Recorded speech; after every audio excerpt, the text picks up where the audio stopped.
The 80s and more are on Big Rapids' new B1039. Morning sun lights the day, Pat and Brian on the way. Stories of a small town life. Sports and joy cut like a knife. Hot stove leaguing full of chat. High school dreams and college stats. Wednesday morning tales unfold, memories and news retold. Tune in B1039, Curries voice and life's sweet line. Sheriff Miller by his side, lively bluegrass, hearts fly. Brought to you by Zott's Bar and Grill here in Big Rapids and by Big Rapids Tire. Look who's back. Hey, Bob. Hi. Wow, I'm number one this morning. Number one. Yeah, and not in ratings so much, folks. Just number one here on the speaker here. Yeah. Hey, whoa, Joe, easy. I'm number one here. Bayshaw, I did. There you go. Like a little kindergartner there. Anyway, good morning, Sheriff Miller. How are you this morning? Brian Miller's with us. He's my co-captain here. Actually, he's the one that puts it all together. I don't do much, never have worked that hard. Says who? I got to sip my coffee here. Hey, I had a great vacation, folks. Welcome back to the show. I know Brian did a great job when I was gone. Actually, last week he was gone. So, right, Brian? You were gone last week. Yeah. A couple weeks before that, we had John Zacco as a co-host. Wished I could have been And here then for we him. had Brad Ancliffe and Ben Wright. Wow, you had some great guys. And then, let's see, a couple weeks ago we had Bob Daniels and then Nick Shively and Joe Van Coolen as the co-host. So Wow. So actually, it was a really good shows you had there. A lot better. we missed you. I missed you guys. I love Brad Ancliffe. I think he's a Hall of Famer wherever he should be. Well, he is. He's a Hall of Fame, baseball coach. Yeah. He's just a great human all around. He's done a lot of good. And John Sacco, what a great contribution he's been to Big Rapids area. You know, he played football at Ferris back in the 90s. Drew, let me introduce my guest here this morning. Ed Filian's with us this morning. Folks, I know a lot of you guys remember number 94. 98. 98. Well, I was close. It was in the 98 at Ferris State. He played back in the Billy Love days. They were defeated a few games into playing Hillsdale. I was going to tell you a real recap of my memory of his football team back in Ferris. Jeff Pierce at the helm. They weren't winning a lot of games before Ed got here, but they were in the hunt. You know, third, fourth place most of the time, which was fairly good for Ferris at the time because we weren't traditionally winning a lot of games. And I'll never forget it, Norm Turner, he was on the chain gang. Oh, Norm. And I'm not so sure Mike Monk wasn't in there too, a little puppy then. My dad never missed a game when he was alive, never. I mean, I remember when he was dying in 95, drove him all the way up to have him watch him in the dome up there at, what is that? Marquette. The Dome. That was the last game my dad saw. But, well, it was not. He went to Alabama and watched Ed in the semifinal. Talk about that. I know I talk too much, but I'm getting chills right now because, first of all, we've lost a lot of people in the area again. You know, the older you get, the longer relationships you have with people, and therefore, you know, a lot of older people. I'm 71 now, and Mel Langworthy. I'm gonna talk about Mel next week, and Mary Deacons Lloyd there. She's passed on this last week, and I know I missed a lot more, and I'm going to bring them all up next Tuesday morning on the show at 8:30. So if you want to hear my eulogy on these people, listen to our show next Tuesday. Moving along. But anyway, it was back in 94. No, 93. 92. 92. Yeah, when we turned it around, yep. Yeah. And I was at that game. You were playing Hillsdale. You were down. I can't remember the score. You were down, but it was before the half, I think. And you were putting a hit on the quarterback big time. Ed Filian, they were double teaming you. They were triple teaming you. And you had, I think you had the most sacks ever in a game, that game. And anyway, what happens when you get sacked, you get rid of that ball. And, anyway, he threw the ball, the quarterback threw the ball. Monty Brown, all-pro, went to Buffalo Bills along with Ed. He intercepted it, ran back for a touchdown. I think you got the key hit to block for him to get the touchdown. Awesome game. I'll never forget that. I was on the east side, on the visitor side, because I was talking to Norm. And I said, you think they can ever turn this around? that play turned around Ferris. They went on. Ed, you can tell us how many undefeated games. Yeah, we went, I think it was 49, 50 straight games. We didn't Wow. lose another game that season. And then our next, my senior year in 93, we ended up going undefeated. And then we lost in the playoffs. But, it was bizarre. Once everything started turning around and the program took off from there. Yeah, I was, at that time, I was up after that. I think they realized my potential that I could contribute to the Ferris Bulldogs. They put me upstairs with Jim McNamara, Tom Walsh, and I did the clock. So I have to really watch. Those games were a lot shorter back then. Yeah. We got boy. delayed. The games were a lot shorter. They were. And the old rep would look up at me and go, I can remember add that. 3 seconds to the board. And they'd look at me and they knew me, they'd say, this guy, he wants us to get over with. But Billy Love was the quarterback. Yep. You had, Eric Woodhouse. You had Chad Richards. Yeah. Jimmy Lenz. Jimmy Lenz was, Yeah. Underappreciated defensive tackle who made a lot of plays. Yeah. Monty Brown. We had Mike Brooks. We had Richie Eiche in the secondary. We had a great football. And then our offensive line. Did what they had to do. Billy would sling that ball, and then, we had a bunch of running backs and receivers that. Tyrone Wheatley? No, he's a Michigan guy. No, not Tyrone Wheatley. I'm sorry. That's right. Tyrone. Tyree Dye. Tyree Dye, yeah. Yeah, he's from Jackson. We played against each other in school. And then Chris Pulliams, I think, took over. Yeah. Chris And then who was the little wop? Couldn't get in trouble there. I love the guy. Lou Melchiori. That's my boy, Sweet Lou from the Sioux. Sweet. He wasn't very big, boy. He hit, couldn't. He was linebacker one year. No, he was a running back? tailback. Yeah. Okay, yeah. Who was the linebackers then? We had Monty and Mike Brooks. Mike Brooks.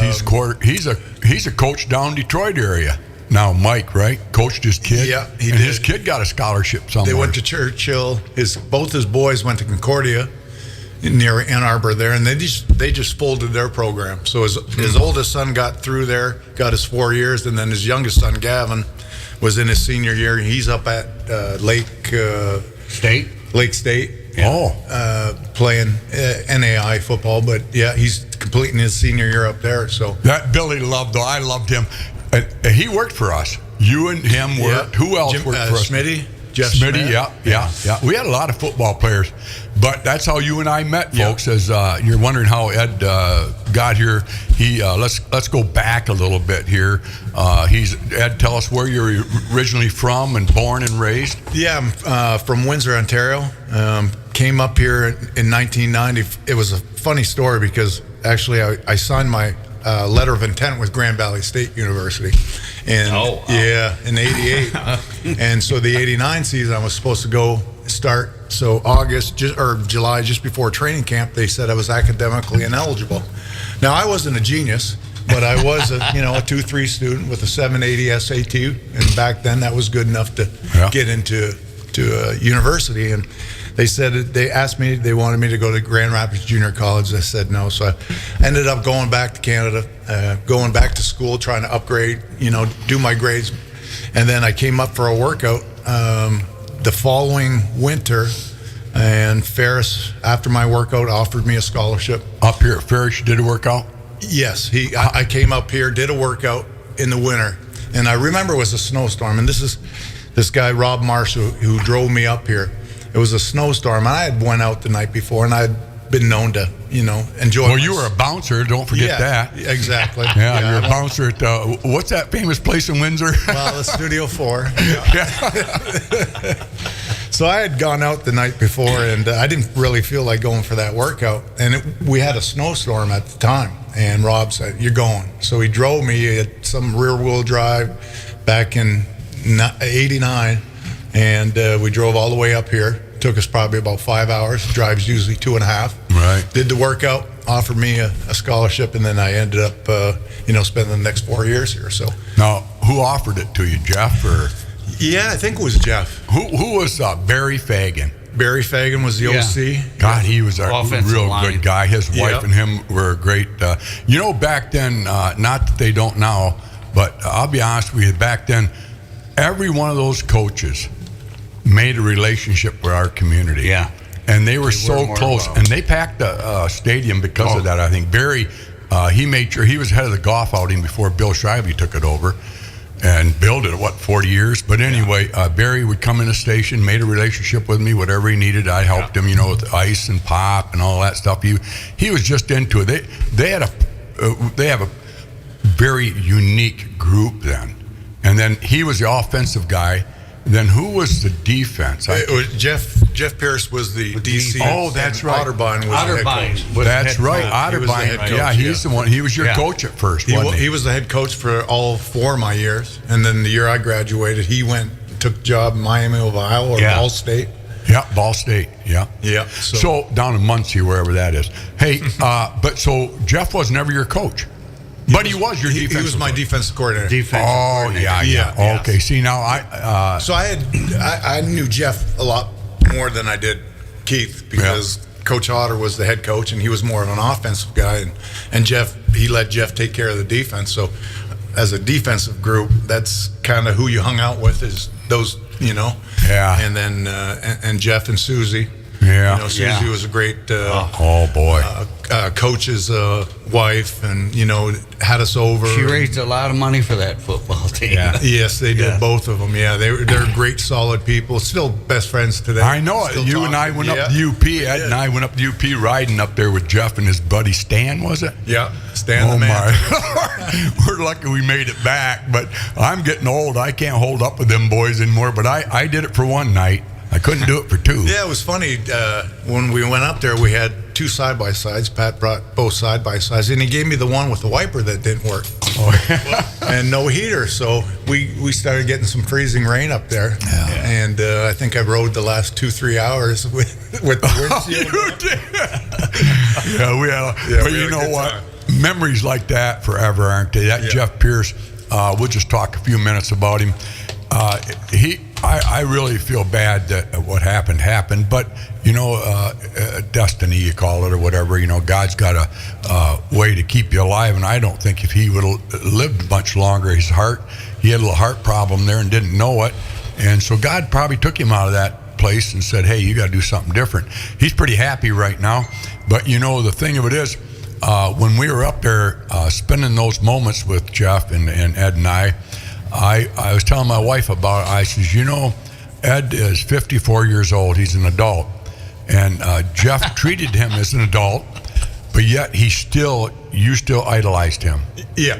Don't you? Yeah, he was a big part of my success. Yeah. Without him, I wouldn't be here. I wouldn't have had the career I had, and he was a big part of it. And it was probably something I needed at that time in my life, was the community that we had here at Ferris was a big part of it. And, right. Big reason why we ended up coming back here 30 years later. Changed your life, didn't it, Ferris State? If you'd have went to Grand Valley, you probably would have been a great defensive lineman, but you wouldn't have had the potential in life that you got. And another story about the Grand Valley situation. Tom Beck was the head coach at Grand Valley. Well, he ended up becoming the area scout for the Buffalo Bills. Oh, yeah. So he was the one who signed Monty and myself. So, going full circle, supposed to go to Grand Valley. He knew, and he said to me, when he saw me, he said, I wasn't going to make the same mistake twice. So, wow. He was able to get me in the door. And you and Monty were the guys that were 2 inches short or 1 inch short, 5 pounds too light. Right. But they couldn't measure your hearts. No, and Marv was a big supporter of the small Division 2 type players. We had some guys from Canada, Western Michigan. We had 5 or 6 Canadians on that roster that went to smaller schools. Phil Hansen was a Division 2 guy. Jeff Wright, who was starting nose tackle. So Marv was a great leader. I was fortunate throughout my career to have some of the best coaches. Tom Coughlin coached me. Marv Levy, total different styles. And then when I got to Canada, Don Matthews is a Hall of Fame coach, was the winningest coach. So I've been surrounded by a lot of good coaches. Yeah. Well, talk about good coaches, man. We've been surrounded in Ferris here with some good coaches. Got a great one now. Yeah, I know. And we'll talk about that in a minute. But anyway, so you went from Ferris. working at Curries for $3.25 an hour. Trying to get a raise back then was like pulling teeth. I don't think it's changed. It was funny because Jeff came to me. Nothing's changed, yeah. Jeff Pierce, again, I'm blowing up here a little bit on him, and he's deserved the blowing up. But he was very good to me because at St. Mary's, we didn't have a lot of money. And we had teachers that devoted their lives to teaching, not their wages. So that being said, we finally, through Bob and Dolores Horn, we finally got a parish center we call a gym. So And I did the concrete was work for it. Yeah, I was the AD at the time, and so I went from having 6 games a year. I think they played 2 against St. Peter's, 2 against St. Michael's, and 2 against middle school or whatever. We went to 29 games, and we needed refs, and the majority of those games were in our gym, and we had no money. And Joe Mendenhall was head of the concession stand along with his lovely wife Mary Ann, and the Weckelmans helped cleaning up. So we had no expense. Everything was free, but I needed refs. So I went to Jeff and I said, Jeff, I need some refs. Can you get me some football players? Boom. Next thing I know, I got you or whoever, I remember Jeff Smith, he donated his time and efforts because he was working for me at the time too, but he did it for nothing. Kurt Dabowski was in there, Ben Delore ref some games. I could go on, Brian Miller ref some games, all for free. And the kids that I thought maybe could use a few bucks, I'd pay them out of my own pocket, $10 or whatever to help me out. But they knew they were doing it for free and community service. I wish we could get back to that a little bit. But anyway, we just had a great nucleus there that we're still all friends to this day. And I'll be forever thankful for those guys because they saved us a lot of money, and they were great refs because they were athletes. They played basketball in high school. It's not like a football player that never played. They played, right. And they were athletes. But anyway, we had a lot of fun, and you came into the program, and Jeff came to me and said, hey, I got another football player if you need somebody to work for you. I'd really like this guy to work for you. He needs it. He needs a job. We can only do so much. We're limited. Jeff was always limited with money. And I said, all right, yeah, send him over. And it was you. And I hired you with no reservations at all. I said, if you're good with Jeff, I'm good with you, And Ed and I have been very good friends since then, I guess. Since 92, yeah. Yeah, and my kids would watch him. He rented from me also, folks, at the house east of my house, and we lived in the farmhouse. Ed came over and lived, I don't know who with, how many girls there was in there with him. But anyway, I'd have him over for dinner quite often, and the little guys, Matt and Adam, were probably 7 and 5 maybe. Yeah, and they'd say, Ed, would you like some ice cream? Sure. And so they would just be marveled. They'd come out with a bowl of ice cream. He'd get done with that. You want some more? Yeah. He'd go back out the kitchen and get some more. They'd say to Penny, Ma, he's eating a half a gallon of ice cream. She goes, we'll have to get more, won't we? They loved you, and they still do to this day. They have such great memories. So I guess the package goes like this, folks. If you have the means to help an athlete, they're the greatest people in the world. You guys are. You are just the greatest. And I think the reason you have knowledge of what you have to do, you have discipline, and most of all, you had respect. I was just a puny old man you worked for, but you had a lot of respect for me, Ed. Yeah, and definitely. I remember that, and I loved you for that. And then, quick story here, which I don't have any, but I'm going to tell you it anyway. Ed goes along in life, and we kind of separate. I remember when he played with Jim Kelly down at Buffalo Bills, he became good friends with Jim Kelly as he did all the other players. And then I remember Jim Toogood, Jerry Garner, you'll have to tell me the other, I think Chad Curry, all went down to watch you play. And they got to go to Jim Kelly's house. They did. And party with you guys. I mean, that was a highlight of their life. They still talk about that to this day. I didn't go, and probably wouldn't never made it back, and thank God, because they have rivers down there. They'd probably found me in the river. But all right, Bobby, it's 20 after 9. We'll take a break and thank Zot's Bar. I got to tell you, Bobby, I wore their hat today. Oh, did you? And their coat today. I don't know why. I was thinking we were going to be on Facebook. Yeah. And I even combed my hair today and took a shower. Yeah. Wow. And put perfume on just so people could smell me over Facebook. But hey, it's B1039 WBCX. Bob, let's take a break. You got it. Be right back with Curry's Hot Stove League.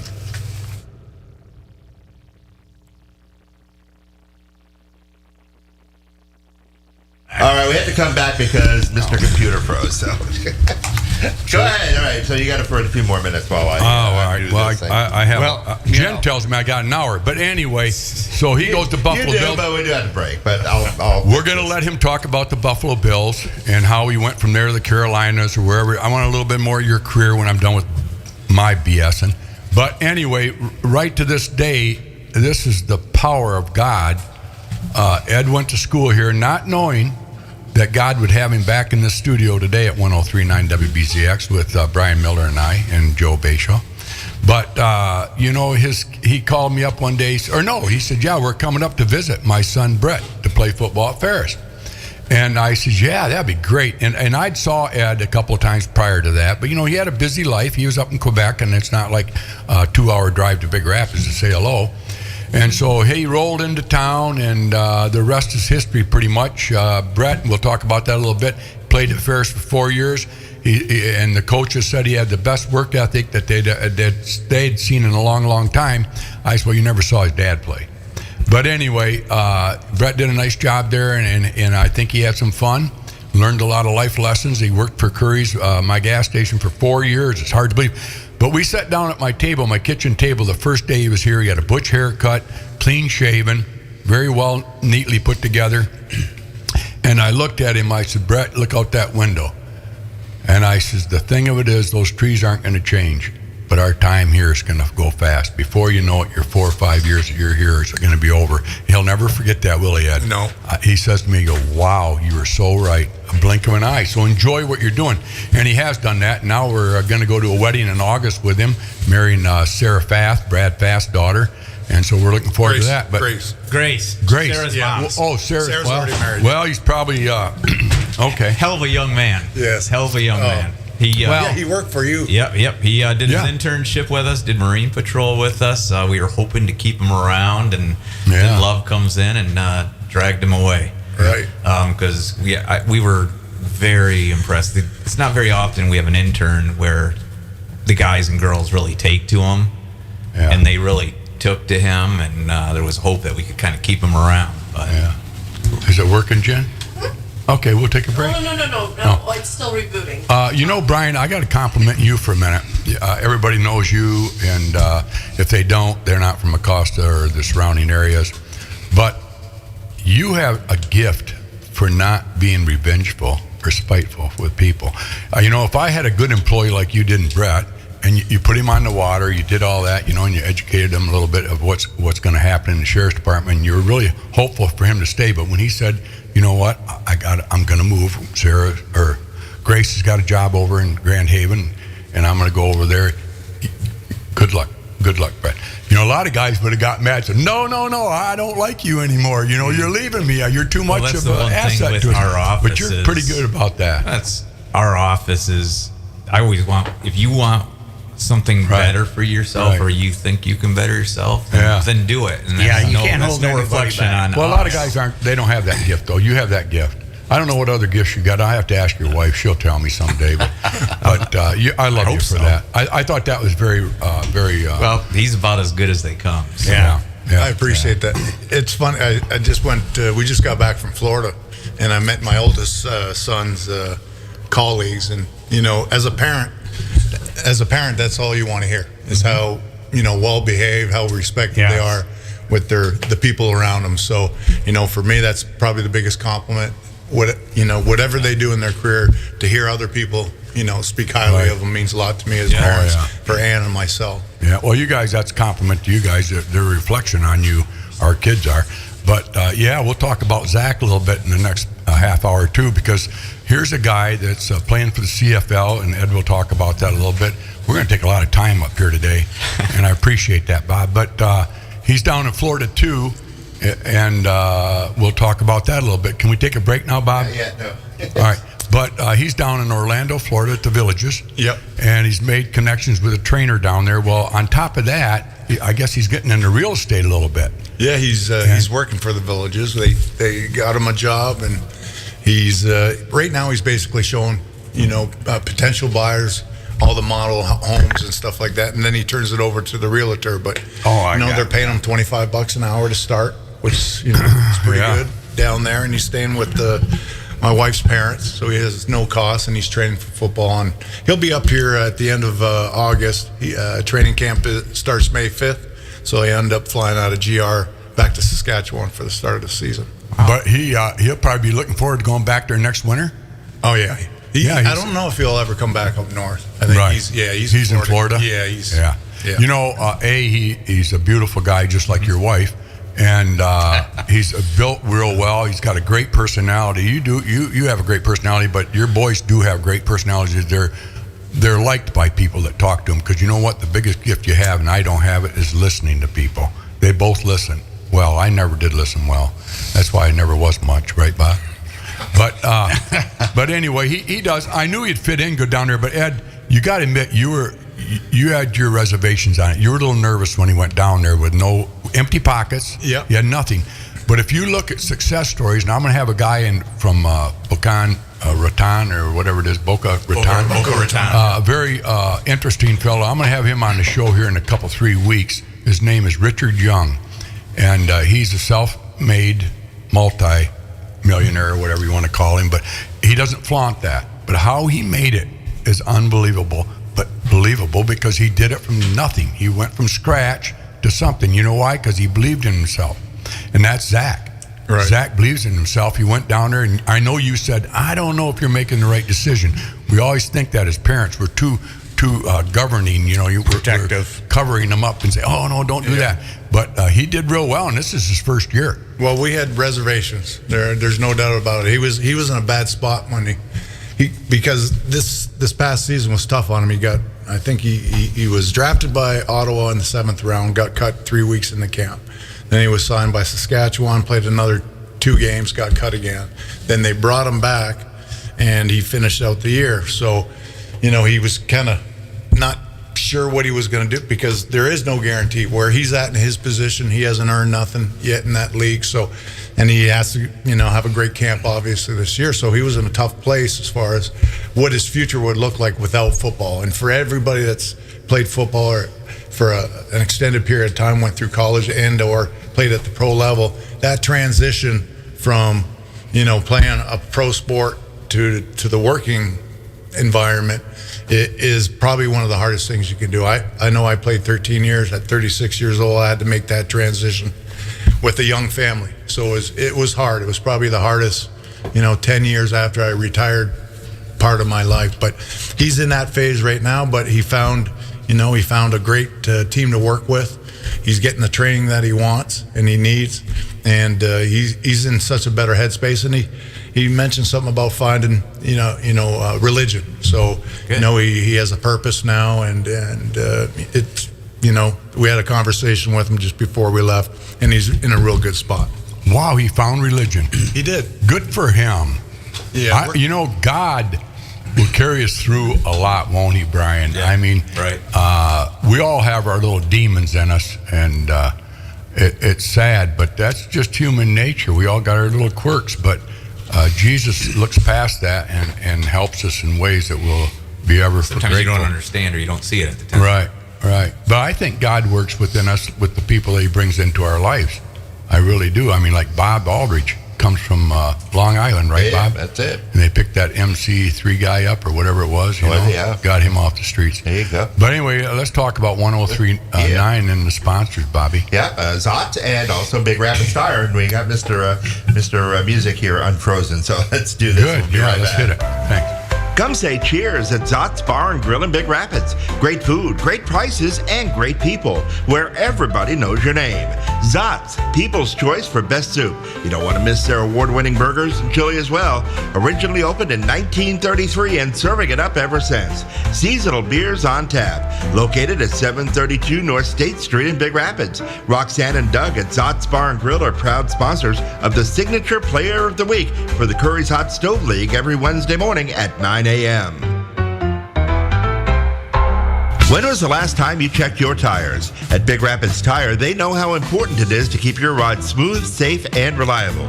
Whether you're cruising down the highway or navigating tough weather, a fresh set of tires ensures you're ready for anything. Their expert team will help you find the perfect tires for your car and get you back on the road with confidence. Brakes, alignments, struts, and shocks, they do those as well. Don't wait for a blowout, or worse, visit Big Rapids Tire for unbeatable prices, quality, and peace of mind. Big Rapids Tire, Northland Drive, just north of town. Well, welcome back. Pat stepped away for a minute. So today's guest is Ed Filian, Fair State football player, Buffalo Bills, CFL, now a local resident, proud father to a couple great young men. And Joe Bechaz, our co-host today. Off the air, we were talking a little bit about the backfield, I think, back when you first came here. Backfield was, the fullback was Benny Rowe, who was Grass Lake down in Jackson County. He just retired from law enforcement. Yep. I think he's down in the Villages as well. Oh, is he? Part-time, yeah. Okay, retirement. What's that? And then Tyree Dye was the halfback from Jackson High back then. So, a couple from my area back then. And our offensive line was pretty set too. We had Eric Bennett. I don't know if you remember Eric. Eric Bennett, former center. He passed away in the World Trade Center. Oh, okay. Back from the 2001. So he was a center. Larry Pierce was the guard. Tom Atwell, an offensive tackle, and then we had before that we had a big offensive tackle who signed in the NFL, and I can't recall his name right now, but he was the biggest human I ever saw when I first got to camp. He was a senior when I was a freshman. He ended up signing, I don't know, with the team in the NFL. Didn't end up making the team, but we had a great offense. Bigger than Stry? He had to be about 6'6", 6'7", 350 pounds. So he was a big human. Wow. So I don't know if you remember, but I think I mentioned this to you when we kind of met. I think you were in the NFL at the time, had come back at Ferris, and I think your car got hit in the Star Shooters parking lot. It was a hit and run or something, and you needed a report. And at the time, I was at the city, and I remember taking the hit and run and thinking, man, this guy's an NFL player, and I'm taking a hit and run accident with him.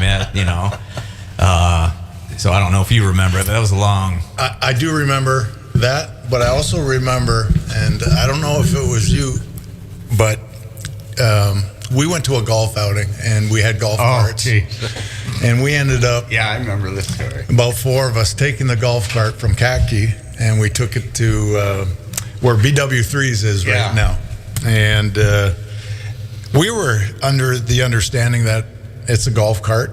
It was roadworthy. It was roadworthy, and it's not a violation of any sort. Oh, Coach Pierce got wind of it, and we had a police escort take us back to the hotel, back to the Cat Key.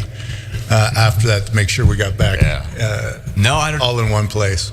I could share a couple stories about Ed. I had a concrete business, and when Ed started working at Curries, I bought all my fuel there and stuff, and I'm thinking, well, this son of a gun can carry some forms, Right. Anyway, I asked him, he goes, no, practice starts, and I don't know if you remember this, but I don't have time, working here part-time and stuff. But I used to have actually quite a few Ferris football players play. Well, with that kind of business, that'd probably pay off. Yeah, and anyway, but Brent, I drive bus for Ferris now, and it's my retirement party, I guess, because I enjoy the young people, but Brett was like you, very enthusiastic and always helpful, always polite on the bus. He would be the first one to.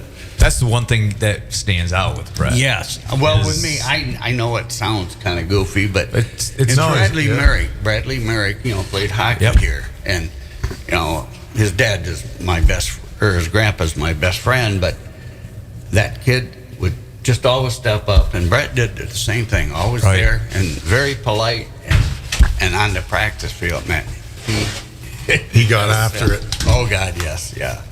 Yeah, it was always I never questioned his work ethic. He was always, and then the respect he showed other people. That's and he really loved the program. When he came, it was tough for him to walk away from. Yeah. At the time, he really enjoyed it, and it was a tough decision. And 12 months a year, though. Yeah, 12 months a year. And then the thing was, he was starting with the fire department, and his course basically started in August when training camp started for football. Yeah. And he wasn't playing a whole lot the year before, and he kind of saw the writing on the wall, and he's like, Dad, I'd have to wait another year if I don't take this opportunity now to go do it. And he had, like Pat, you had said earlier, he's planning on getting married here in August. So he made the decision, hey, let's start this, get ahead of the curve before. Well, that's the one thing where I did give him some heck, though.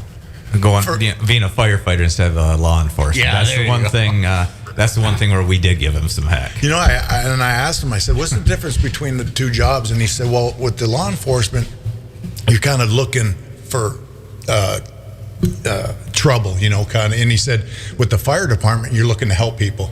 Oh, yeah, that's quite a concept. Yeah, so he said, we like to help people too. Right. No, right. But there's a difference. I mean, But I'll tell you, I talked to him too, and I'll interrupt because I'm good at it. But it came right down to sensitivity. He's very sensitive to people's feelings. Great. And he really would have a hard time giving an old lady a ticket going 45 miles an hour and 25. And he just didn't think he had that in him. So yeah, he should have got him around Scott Ruggles more then. Yeah, should have. Yeah. Scott. Hey, Bob, we should tell the folks if they have any questions for ex-NFL player, ex-coach up in the CFL. Right. Have them call in. Tell them their phone number. If you folks have any questions at all, it could be a question about what do I have to do for my kid to inspire him to go for a goal in the NFL, or what's the chances of him making it today? What's the odds? We can answer all those questions. What kind of work ethic should he have? Obviously everybody knows you gotta have a good work ethic, but it is time consuming. It's a lot more than just working 40 hours a week, and mentally how tough it is. He can answer those questions. So Bob, why don't you tell them their phone number? Sure. 231-592-1039. One more time, a little slower. 231-592-1039. You ever watch that show Taxi? When the guy's going and goes, "What's a yellow light mean?" And they go, "Slow down. What's a yellow light mean?" That was the Stone Age days, folks. Slow down. He went slower and slower. 231-592-1039. Yeah, any questions at all? And if you have a question for Joe Bayshaw, what it takes to be a paper boy, call in. He'll tell you. He lied his age at 12. He was only 12. He's supposed to have been 13. We all did that. Or a question for Brian on his coaching status right now, what he's coaching. But we're on Ed Filian right now, graduate of Ferris State University, moved on to the Buffalo Bills. Ed, after the Buffalo Bills? Halfway through my third season, I got released from Buffalo, signed the next day with Carolina, so I ended up in Carolina, which was kind of weird, going from Buffalo up north, and then and we practiced sunshine. Yeah, we practiced out in the country in Orchard Park. People had been to Buffalo, and then you go to Carolina, it's right downtown. I'm in the stretching line, I'm looking, and you just see the big Bank of America building right in downtown Charlotte. It's probably mid-October, so we go from maybe 40 degrees in Buffalo to about 65, 70 in Carolina, and it was first time I've ever been in a situation where I've been cut and then signed, and so that was kind of an eye-opener. But it was a neat experience because at that point Carolina was an expansion team. I think they had been a year or two into their expansion. And we were a 3-4 football team when I got there. And I remember very first week or second week I was there, Sam Mills, who passed away, rest in peace, Sam Mills.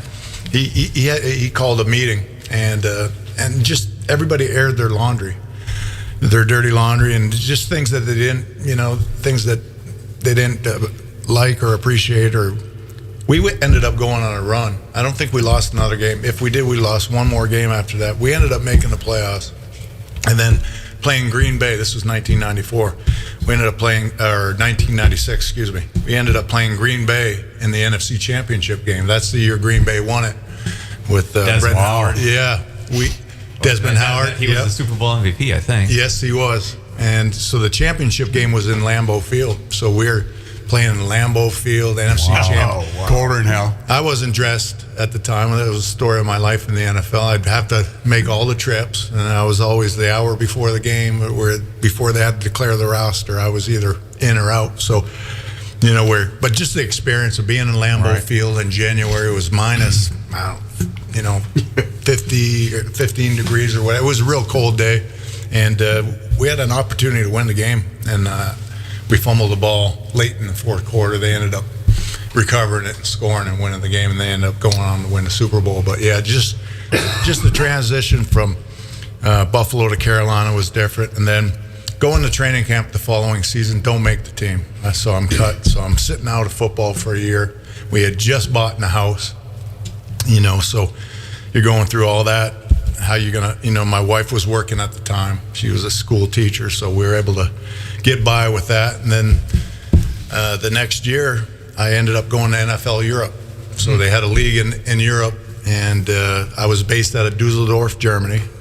So we'd do training camp in Atlanta for a month. We'd fly to Germany, play our season. Well, we ended up winning the championship that year.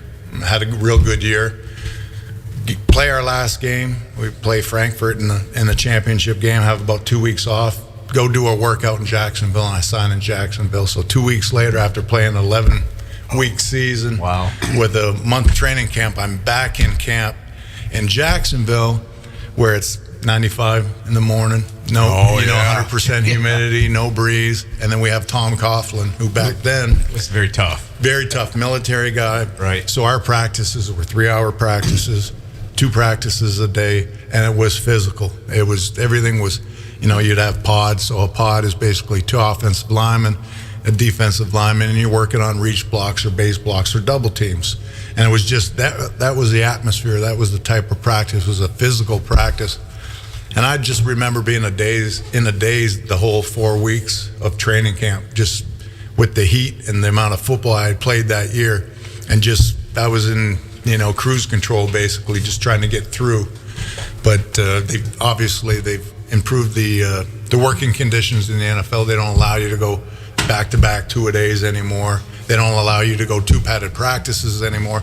And there's a reason for it. I mean, it takes a toll on your body, and so, they've made improvements there. So you see it a lot with youth football too now. When we coached, it used to be, pads, and now it's conditioning a couple days, pads a couple days, and they, not back to back. Right. Well, I mean, it makes sense, right? You try to avoid as many collisions, I guess, as a coach, trying to get the kids to practice at the tempo you need them to practice to get better. That's the thing that you have to work. You have to work on as a team is how do you practice without pads. So Jacksonville, just before our last preseason game, I tear my groin and have hernia surgery. I'm out the whole year on IR. I have to spend I get surgery, I have hernia surgery, and I'm out the whole year on IR. The next season, nobody really wanted to sign me. Like I said, I was a fringe player, always kind of, the guy just before the game. They would tell me if I was playing or not. I end up going back to Canada. I just want to have fun playing again, because I wasn't playing meaningful games. I think in the 4 years I have as an NFL player, I played in 7 regular season games and a playoff game. So to get back into playing again, so I ended up going up to Montreal and playing 8 years there and finished out my career. And Canada was fun. It was a great league. You're only there 4.5 hours a day. It's not the same type of money, but it's fun. You're having a good time. You got to play there. You got to play. And then did you guys win the Gold Cup or whatever they call it? Grey Cup. Yeah, we won in 2002. We went to 5 of them in the 8 years I was there, and we only won 1, which is kind of disappointing. Yeah, but you got there. We got there. I remember watching you when you played CFL. Once in a while, we could get you on TV, and Matt was into it, and Adam, and we'd sit there and watch you up there. And there's Ed there. You played. Well, you started there a lot. Yeah. I was a 5-time All-Star there in the 8 years I was there, and it was fun. It was a great league, like I said, and we had a great ownership group. And And yeah, You know, Ed, I want to know what made this in you. A lot of guys will strut their stuff. You never strutted. You never walked around and said, hey, look, I played on Ferris's championship years. I went to Buffalo Bill. I played in the NFL. A lot of guys would strut that. You've never done that. You never go around bragging where you've been, or actually, you never bring it up to anybody. I do it more than than you usually say, yeah, I did. I but did you, this you always you're an achiever, an overachiever. We'd have to call you an overachiever, but you were honest about it. You know, you loved the game. You did what you had to do. If it wasn't for injuries, who knows what you would have been on top of there in NFL. But I've always respected you for that, because a lot of guys, you're humbled by your experiences. Why is that? Who instilled that in you, Ed? Who said to you, don't ever go out and strut? Was it your dad, your mother? My mom and dad made sure you never got too high. That's for sure. They let you know. And you know, I played football. That wasn't who I was. You know, as much as I love the game, there's nothing more. Like, I can't do anything else except be around football. Yes, I could, you know, dabble in different things, but the passion was there for football. But just you know, I think the way I was raised, the community I came from is small. I came from a small town. I said Windsor in the beginning, but it's Essex. It's a town of 6,000 people. So everybody knows each other. And we came from very humble beginnings. My parents, they were split at a young age. So I had to rely on a lot of people in the community to get me from event to event. So I think I developed, you know, relationships and found that as I was growing up, you know, around my friends and their parents. And, you know, so yeah, it was instilled at me, you know, through my community. You know, they say it takes a community, a village to raise a child. So it's very same concept. Last year, you had, 4 buddies come up from Windsor area, your old schoolmates, right? Yeah. And I watched you guys, we were crankers, and they were playing that simulating golf game there, and Brett and Ed and his 3 or 4 buddies. It doesn't matter. 3 of us. Anyway, each one of those guys went on from high school and got jobs. The one's a big farmer down there, and the other one, I don't know, factory worker, I think. Yep, one works at Chrysler and another sells cars. Yeah. And I watched you guys, your body language, and it reminded me and Baudry and Hicks, you know, just old classmates got together. None of us are better than any one of the other. Right. And none of them said, oh, Ed's the big football player. Ed's, you know, you did this. You know, we came from Ed's town. They didn't do that. Ed was just like them, no better, no worse. They're all humble guys, you know, just a great relationship between those guys. And I thought, you know, that's what life should be all about. And when we look at our lives, really, you guys are just no more unique than the rest of us. But you're just all come from humbling beginnings. But going on to your coaching, then when you played up there, then you went into coaching for how many years? I did. I took about, the kids were still young. When I retired, we had a 7-year-old, 6-year-old, and a 3-year-old. So it was too early to go into coaching. Just the hours, the commitment you have to have as a full-time coach. I ended up doing it about 8 years later, waiting until the kids got a little older. So originally I was working for a wastewater company. Basically, I'd go into communities and we'd do fundraisers. So we'd do hockey events with the town and the community and the business that was investing on us, and we put together, you know, an event for the community for that night, and all the money would go to the schools, you know. So I would do that, and then on the side I was selling little restaurant units to Tim Hortons. So I was in the sales, never really, you know, was passionate about it. You know, I still wanted football. I still had a big pull on me. I still wanted to do something in football.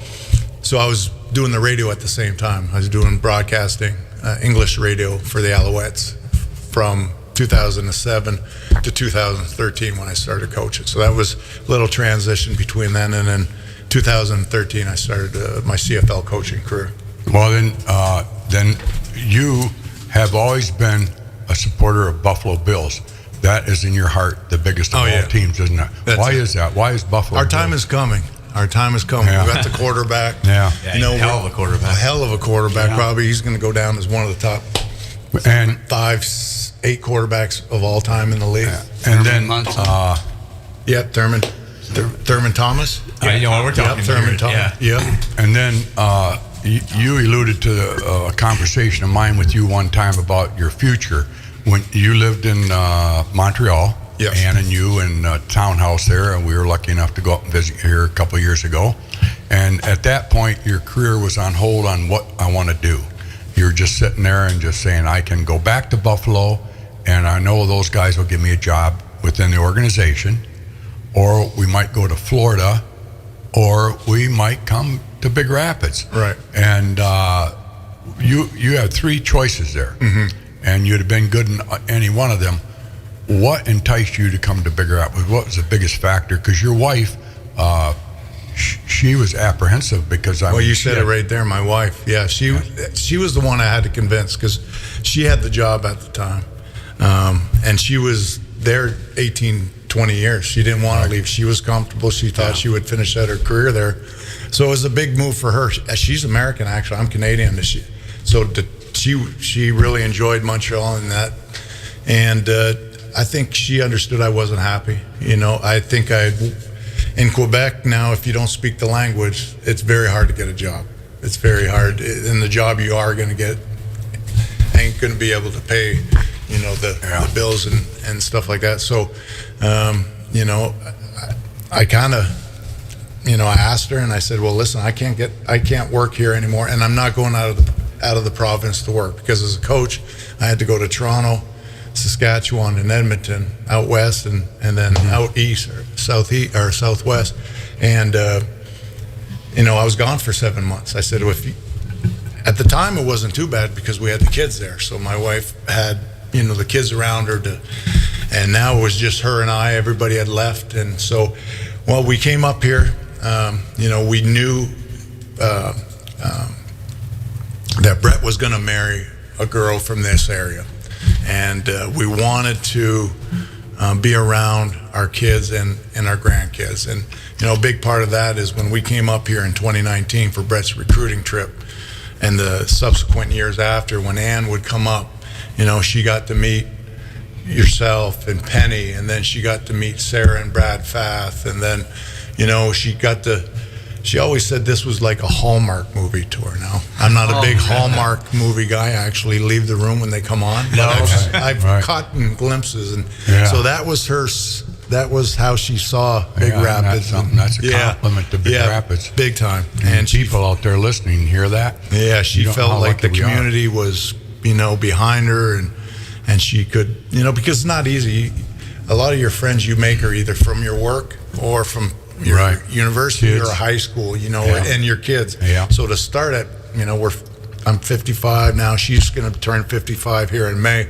To start all over again, so I think that was the number one reason. Then so we came up here. I think it was 2024, May of 2024, and she applied for a job at the middle school in the car. So she was in the car and she applied for the middle school job as we're driving up here to Ferris. We get back after the weekend, and Monday I think she gets a call for an interview, and the process just kind of went boom boom. She had the interview. She had a second interview. They offered in person.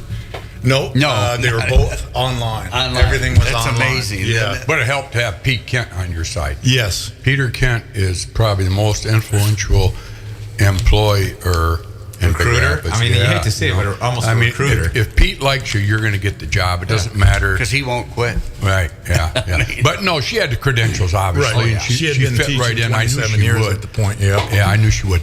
But, now moving fast forward here, I knew this hour would go fast. I just want to say, anyway, I want to thank our sponsors, Andrew down at Big Rapids Tire, right down there south of us on the east side of the road. Great guy. He sells a lot of tires, does struts and shocks, and he's very honest. If you need it, you need it. A lot of shops aren't that way. A lot of shops will take advantage of that old lady or that old man or even me. But I tell you what, I think we can make it through. Andrew will take care of you. But I know the Pioneer doesn't like me. But anyway, I won't say that anymore. No, I'm trying to be like Donald Trump just for a minute, just to make people laugh. We had a lot of callers. Our lines are wondering down who right he now. was. The lines are blinking, folks, and I'm sorry, but the lines ended here. We didn't pay our AT&T bill, and therefore they cut us off, but our airwaves are still going. So we apologize, but if you have any questions, you can email me at 0812, but I don't feel good, Pat Curry. But anyway, yeah, and then Zot's Bar, you know, I was down there last night with Jake Walston and Cooley and Kim. Roxanne and Kim and I, and we decided that Big Rapids is the greatest little town in universe, because I visited a lot of them on the way through to Florida, and I'll talk about that some other day. It's a beautiful state, South Carolina. I loved it. The Virginias are beautiful. Ohio is gorgeous. But I don't know who builds the bridges. I got to find out who they are, because they should be working for a carnival. Because if you want to go for a ride, hit one of those bridges. You go airborne and you come back down. If you're lucky, you don't hit a pothole. But those guys that build bridges, they got to be commended. Either they're not getting paid enough, or they just do that for a joke. Just you can put. I tell you, Pat. But I know. Don't tell me anything. Anyway, I gotta ask Ed. So you're in Pete's seat. That's what. Yeah, you're in Pete's seat, and I'm going to cut you off. Going to Ferris. I know you made a relationship with the great Tony Anise now, which is probably one of the greatest coaches ever on the universe. 3-time defending champions, going into his 4th one this year, and looks like they had a great group too. I know we lost a great coach, Tesla. Everybody loved him. He made a commitment to Big Rapids, and I hope he stays friends with me forever, because I truly call him a good friend. He buys gas from me. That helps too, and his wife. But he's got some great girls coming up playing ball too. But anyway, he's gone. It left a gap there, and Tyree Shreve is taking his spot over, I guess, on the defensive line. And Ed, I know you got kind of bored out there in Grant Center and Peterson land. And Those are great things. I said, you know what? You got to go up there to Ferris, right? And now you're up there. Tell us about that and what you're going to be doing there. Yeah, you did. I was a little hesitant in the beginning, because I had told you about the commitment that you have to make for coaching, and so I wasn't sure if I wanted to make that commitment. You know, they're there 7 in the morning till 7 at night. You know, and that's in the off season. In the regular season, it's a little longer. But so I ended up going up and talking to Tony, and great dude. I had met him briefly before, maybe for 30 seconds, a minute. I'd seen him, but just sat down with him, and we're just kind of talking. We weren't even talking about football in the beginning. And then later on in the conversation, you know, he asked me, you know, if I was looking to work. And I said, yeah, you know, I'd love an opportunity to come in here. And they told me that they had a defensive line coach in mind, and Tyler Shreve. And Shreve's a great dude. He's a young coach. I think he's 26 years old, and he's going to be a real good football coach here. And I told Tony, I said, I don't want a full-time position. I just want to be able to basically during the season come in and be a part of, you know, your success. You know, I just wanted to help where I could, and where Tyler needs me to help him. You know, just be maybe, you know, a springboard, or where, you know, he can get some feedback as far as what type of stuff and philosophies after, you know, playing the position for 13 years and then coaching for another 10. So yeah, he offered me the position, and you know, I'm grateful, and I'm starting to fall back in love with coaching again. We got great coaching staff, first of all, and that's the number one thing you want as a coach, is to walk into a staff that's already established. You know, they're together. You know, and that's what I felt right away. I felt welcome right away, and that's a big part of it. So, yeah, I'm looking forward to the opportunity, and I love football anyway, so I was going to be there every game, and now I get to be on the sideline and be a part of it. And you're the type of guy that can handle that situation, where you're going to be the kind of assistant to a guy that's never been where you've been. You've already been there, so I think Coach Anise made a great addition on putting you up there. But you're one of those guys who'll sit back and just say, if you want me to tell you, this is what I'll tell you. But yeah, it's great. What do you think, Brian? It's great. What do you think about Tony Anise, Tony's nephew? Tony Jr.? Yeah. No, he's not junior, is he? Yeah, I think. He's not Tony's son anyway. He's running the defense. We don't know that. Yeah, he's his nephew. Yes, he's doing a great job. Yeah, he's very intense. Yeah, he's got a great mind, football mind. Well, we got a few more minutes, Bob. Yeah. But what Let me just say WBZX Big Rapids. There you Well, go ahead and say it. I did. Keep going. WBZX, Big first-time caller, long-time listener. Yeah. But anyway, what separates Tony Anise from all the other great coaches? What do you think it is? It's a communicator to me. Yes.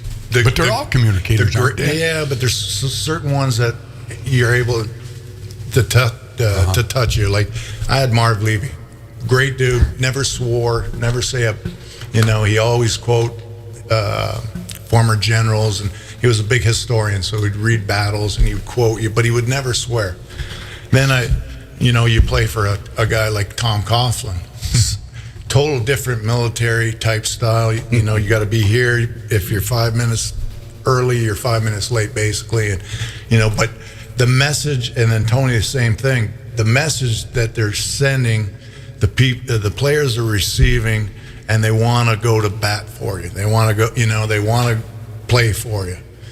Some guys, you understand that they're just doing it, and I think everybody goes out with the intent of being, for the right reasons, but there's certain guys that the way they say things and the way they act and how they comes across, and you want to play harder for them. And I think all the great coaches have that, and Tony's no exception. He's And he's detailed. And he's detailed. Details. I mean, He's another guy I think that humble comes into his category. Right. Oh, yeah. He's a humble guy. He doesn't go around strutting his stuff like I'm the great Tony Anise.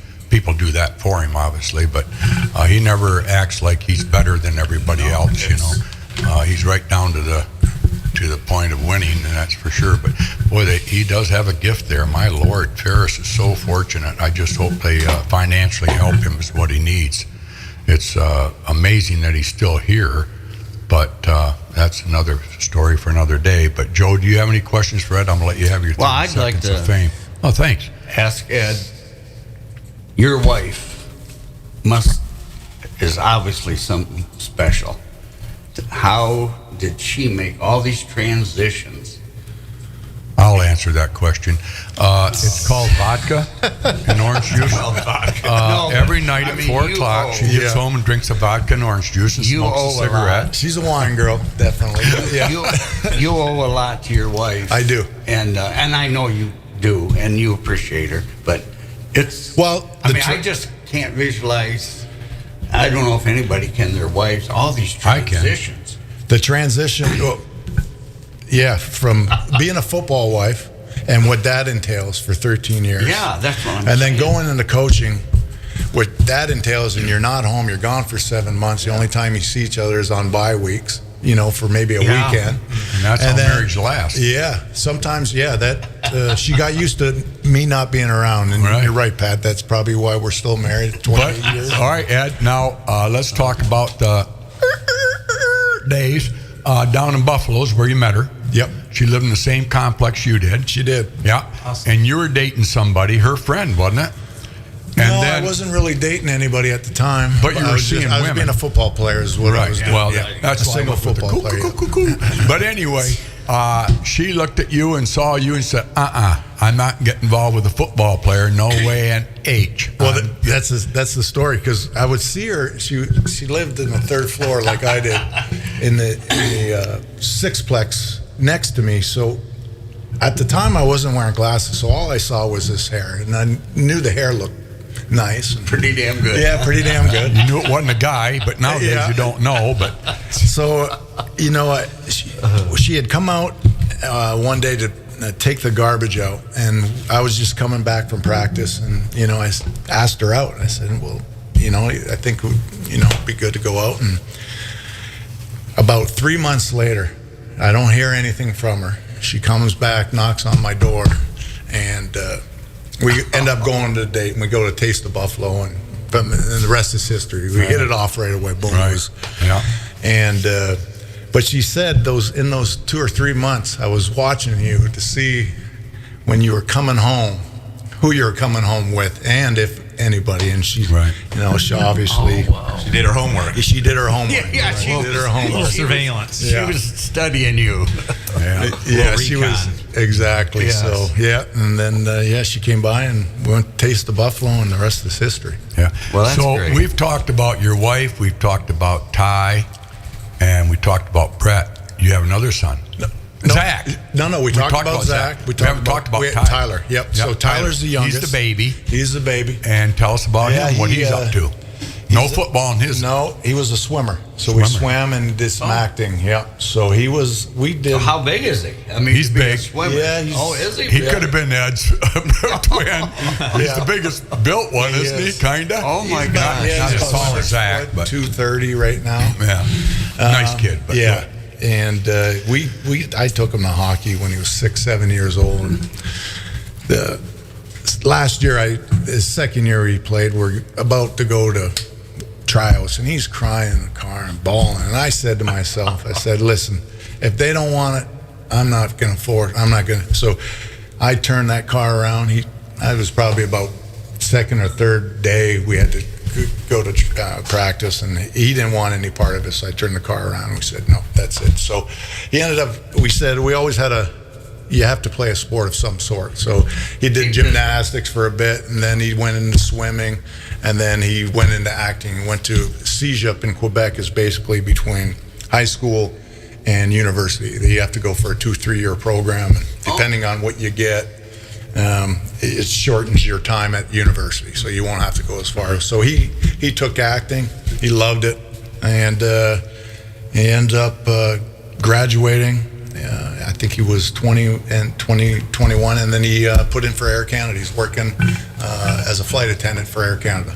So yeah, he's loving. He's traveling the world, and he's person. enjoying. Yes, he is. He's got a great personality. He does. Yeah, he can get along with anybody. We really enjoy him when he comes over to the house. But last time he was in town, the only time I saw him was at a volleyball game with Grace and her family. He went to the volleyball game. That was the last time I saw him. But he's doing well. So you got to, your life is pretty well over raising kids. Yes. You were a father for a long time now. The next waiting stage for is grandfather. grandkids. Yeah. Yeah. That's going to be an experience. Well, we're hoping to You'll be good wait at that. a little bit longer, Okay. Yeah. Yeah. But anyway, so you end up in Big Rapids. It is funny how life takes you in different areas and towns and what have you. Joe's a native of here. I'm a native of here. We couldn't get a job anywhere else, so I had to work for my dad pumping gas for years, and finally he gave me the station, and now I'm kind of giving it to the third generation, and I'm very proud of both my boys and my daughter. They've all they tried to appease me. Sometimes you wonder if you're too tough on them, but I don't know if that's the case with me. But I know, like Brian here, he's got 2 young boys coming up. It's tough. It's a tough world. What do you see different in raising kids today, Ed, and coaching kids today as it was when you were being coached? Do you think coaches have to be a different philosophy or different psychology in the head of these kids? Or I think it's the parents. Our expectations for our kids, like some parent, do I agree with everything that my mom and dad did to me, or how they raised me and what? No, but I don't regret. There's nothing I could say they didn't do it because they didn't love me or care about me. I just think as parents, we try to coddle our kids too much. We don't put the responsibility on them. Everything is somebody else's fault, whether it's the teacher, whether it's law enforcement, whether it's a friend. We never take responsibility. Like, you said, as a school teacher, when I would act up, I never went home and told my parents because you're getting it the second time. And you hope your teacher didn't either. And you hope thank God they didn't have email back then. Yes. And phone calls wasn't. But yeah, if something happened at school and your parents believe you. And nowadays it's the teacher's the fault, so or the law enforcement's the fault. Somebody else's problem. And I think it's more the parent rather than the kids. Yeah. Brian knows that more than anybody, don't you? Oh, right. No, it's different. And you see it everywhere, though. Well, let's recap everything. Ed, you've been here and you're back, and glad to have you. Welcome home, Ed.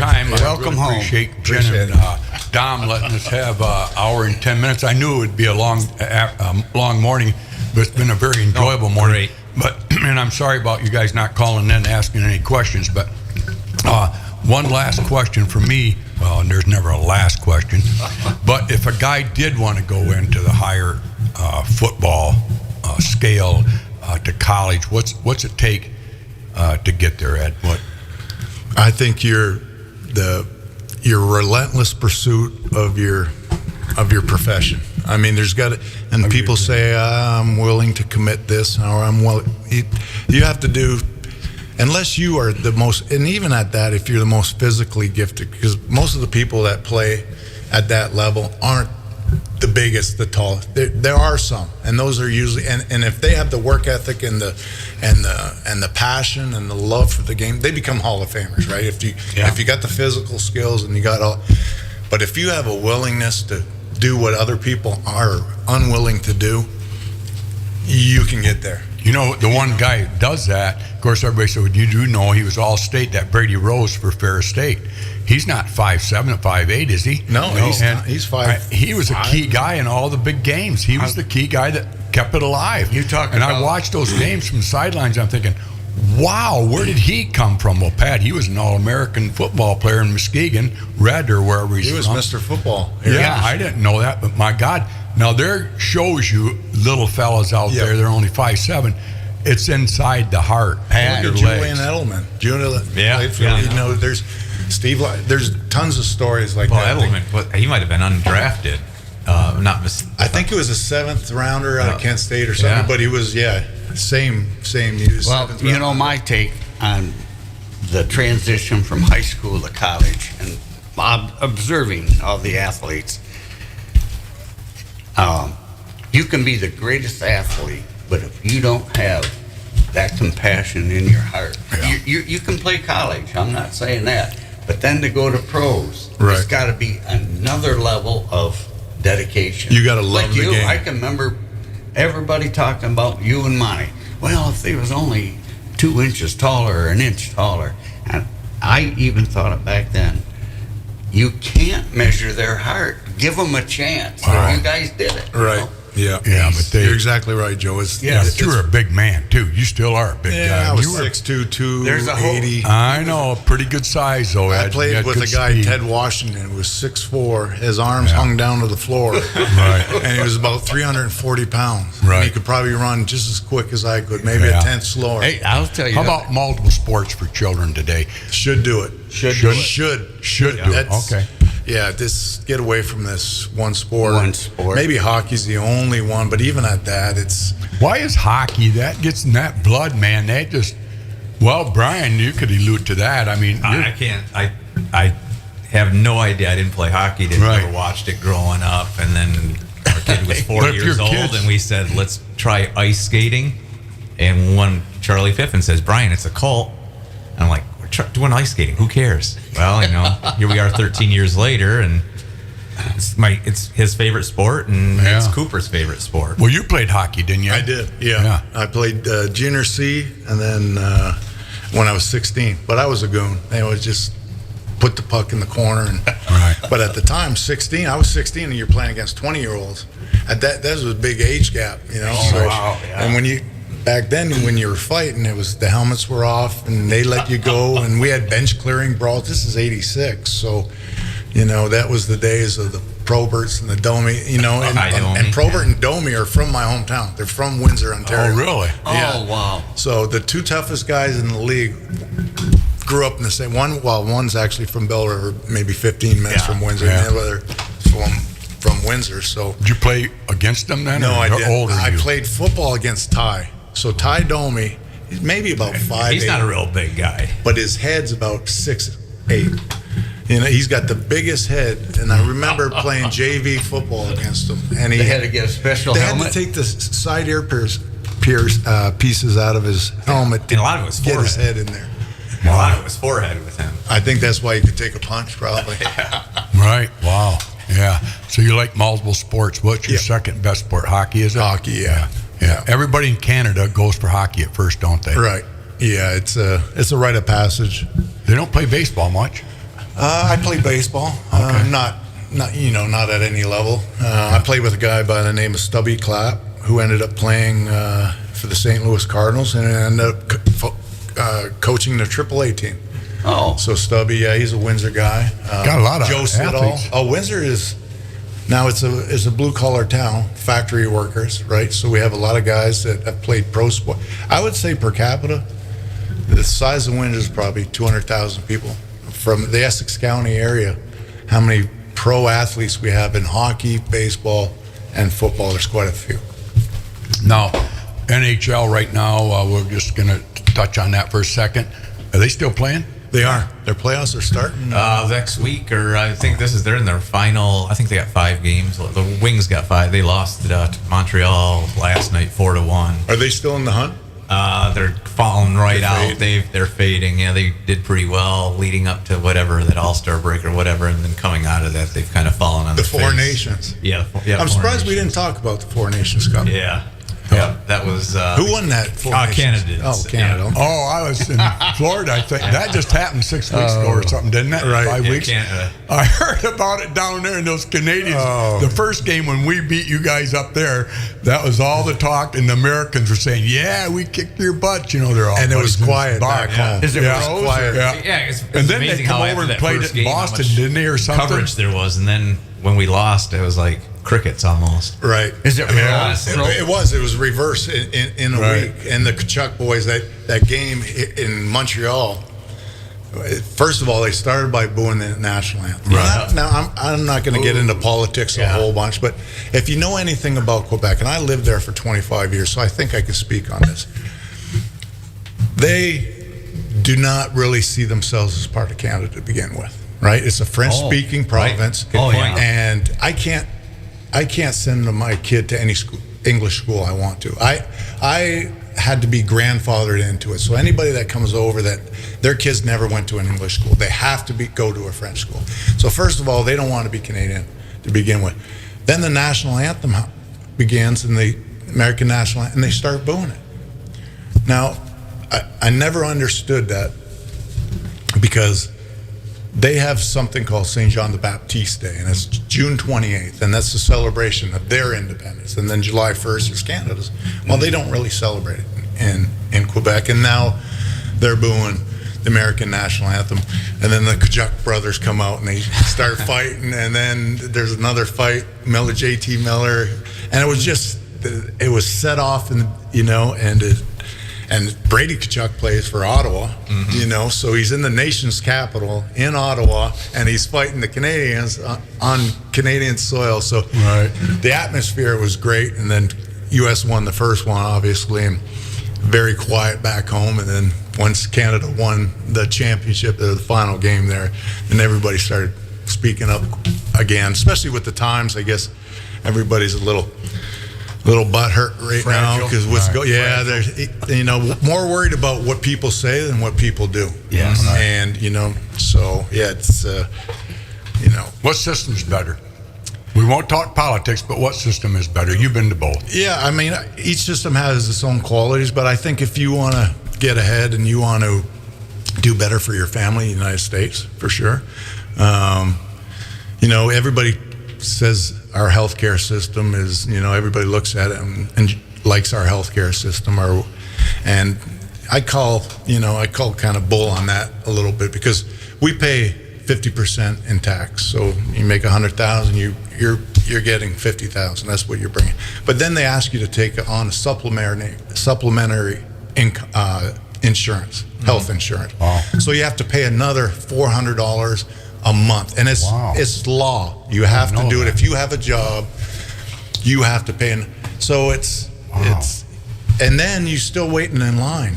You still have to That's list. what I've heard. I've been waiting for getting an MRI since November. What is it now? It's April. Still nothing. So that part of the healthcare system and what we'd pay in taxes, and it's hard to get ahead. And now with everything going on, everybody's kind of getting squeezed out. Housing prices are crazy. $800,000 for a house that you could get here for $250,000. It's really squeezing a lot of Canadians over there. That's too bad. Well, hopefully Don can get her all figured out for everybody, and we can get back to normalcy.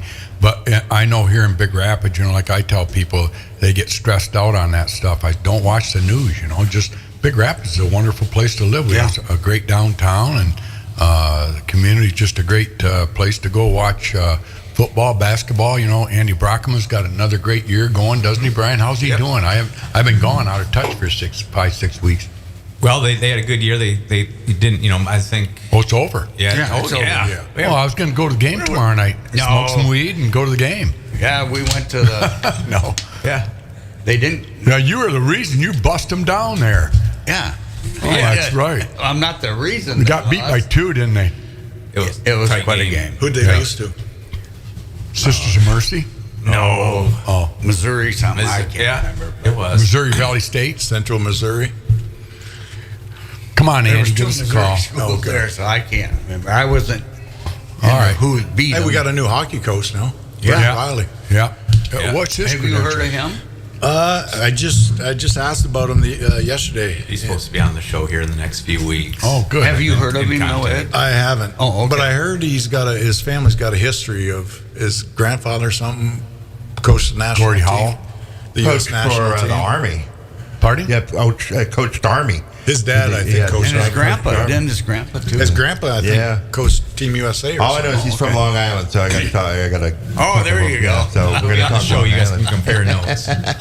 where we hung out on Long Island, but he's originally from Southampton, Massachusetts. Did he play ball? Ball? Ball. Did he play anything? Play I hockey? don't know. I guess he played hockey. Did he? Oh, I just wondered. Yeah. Well, I'm going to assume that. I Has mean, he got a family? Yes, he's got a wife. Oh, good. So we don't have to watch our wives. Right. Oh, good. Thank God. All right, because, a single coaches come to town. All right, we're going to have Boston here in about a minute. Hey, I want to thank Zot's Bar at 20 after 10. I knew this would go longer than it should, Yeah, Brian. it always and does. you know what's impressive is Brian is still with us. Normally his Yeah. phone goes off and He's says, got a I got to meeting. go. I got a bad guy. I got to go he got a capture police call. somebody. He's got a meeting or a murder or something. He forgot what time it was, probably. Oh, Lord, no. Ed, thank you. Hey, thanks for being here. Thanks for talking. No last minute words, Brian? Last minute words? God bless. God bless America. There you go. Yep. Easter's coming. Yep. Okay. Bob, I want to thank you and Dom and Jen for allowing us to have this program on B103.9. Yeah. Or is it just 309? 1039. Oh, no point?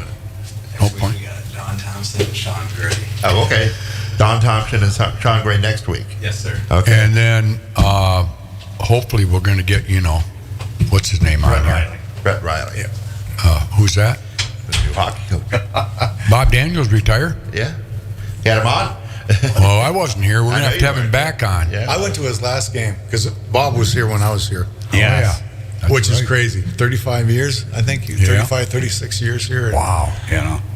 And he did a great job. There's some years there in the mid 2001. Well, 10 to 20. yeah, we played Boston for Yeah. the national championship, and I can remember we drove the fan bus down there, and the Boston fans goes, "Wow, you guys beat us!"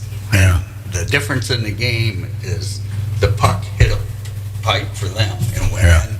That's what usually happens. Yeah, and, Yeah. but it wasn't a clean. It's gotta shot. go in the I mean, net. It was just. Right. But how about our amazing. programs? Our basketball's won a national championship. Yeah. Hockey's almost, they've been in the finals and the yeah. semis.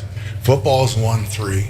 Yeah. The vol- Baseball. Basketball's 1-1. The volleyball team last year had a great, Elite Eight. Oh, yeah. Yeah, leader. Yeah, it's sad. for a Tia small deserved a town, championship, it's, yeah. And softball now is doing great. Yeah. And it's too bad the old boys can't get baseball back. But oh, no, that's a Oh, different Jesus. group. Can't have them boys in here. Old Judd. Oh, yeah. He was a great coach. You know, He's that, classic, yeah. when they was talking about getting rid of Judd, I mean, Not Pat was talking part of about, it. they did it. Well, they hadn't yet. We Bingo, raised, bango.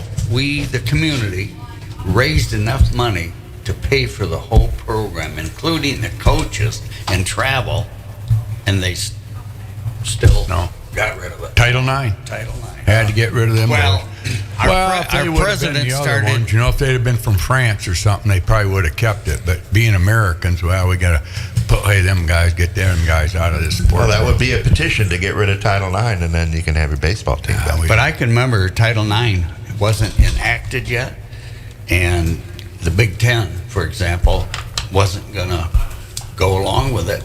And so, because football was included in the number game, and so they fought it, and a lot of the big colleges fought it. So then it changed, and football wasn't part of the equation. You couldn't create enough. Well, football is the number one income maker. Yes. Yeah. But they were included in the number game Right. of women and men. What's your favorite song, Ed? We're going to close her up. All right. Favorite song? Say the Eagles, probably, or Yeah, he's gonna guide you into one of his favorites. Yeah. No, yeah, right. No, your favorite song. What? Just take a minute and reflect. Bob, I want to talk to you a little bit. You been on vacation? No. You been anywhere that's interesting? Nope. I had when you guys all fled off to Florida and all. Somebody's got to hold down the fort here. So how'd that go? I guess it went okay. Yeah, The good. fort I know. was held. Yeah. All right. Anyway, Jen's gonna be in, and she's gonna start screaming at me, not you. Ed, what's your favorite song? Right, Jen? Cashmere by Led Zeppelin. Hear that one? What's that? Cashmere by Led All right, Zeppelin. give me a minute to find it. All right. Okay. Sounds good. Anyway, we want to thank Zots. Jen, We see, want to you're thank gonna- Big yelling Rapids at me. Tire. We're out of You're here. gonna say I'm gonna get We rid of wanna Bob. thank I'm gonna come in and Bob, we want to thank Curry's Amico and Because Curry's I can run it, Bob Hook, the can't do sandwich anything. shop. He's and incompetent. take your pill, Bob. Take the pill. God bless America. Okay. Play that song, Bobby. Thanks, Pat.